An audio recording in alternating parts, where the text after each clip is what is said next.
ठिकाणी असा विचार हनुमंतरायाने केल्यानंतर प्रभू रामचंद्रांनी सांगितलेलं आहे की हे संपूर्ण वानरांचा राजा सुग्रीव आहे. सुग्रीवाकडे काही ताकद कमी नाही. कुंभकर्णाच्या जाळेमध्ये जरी या ठिकाणी सुग्रीव सापडले असतील तर सुग्रीव स्वतःहून त्या ठिकाणी तेज असणाऱ्या अंगवन दाखवून पराक्रम दाखवून तिथून सुटका करून घेतील. तुम्ही या ठिकाणी काही काळजी करायचं कारण नाही. प्रभू रामचंद्र बोलतात, तुम्ही करिता पुरुषार्थ राक्षस त्याचा करीतील घात, तेव्हा होईल अनर्थ.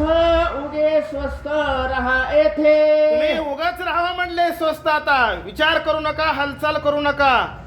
जर तुम्ही सुग्रीवाला सोडवण्याचा प्रयत्न केला तर लगेच राक्षस सुग्रीवाला मारतील. तुम्ही काळजी करू नका, निवांत राहा. भगवान प्रभू रामचंद्र या ठिकाणी बोलतात, आईसे सांगता रघुनाथ वानरवीर निवांत, उगा राहिला हनुमंत पुढील कार्यार्थ अवधारा. प्रभू रामचंद्राने ज्या वेळेस सर्व वानर सैन्यांना सांगितलं, सर्व वानर सैन्य त्या ठिकाणी निवांत राहिलेली आहे. नेमका आता पुढील कार्यार्थ काय होतो, काय सांगतात. लंके जाता कुंभकर्ण त्यासी होत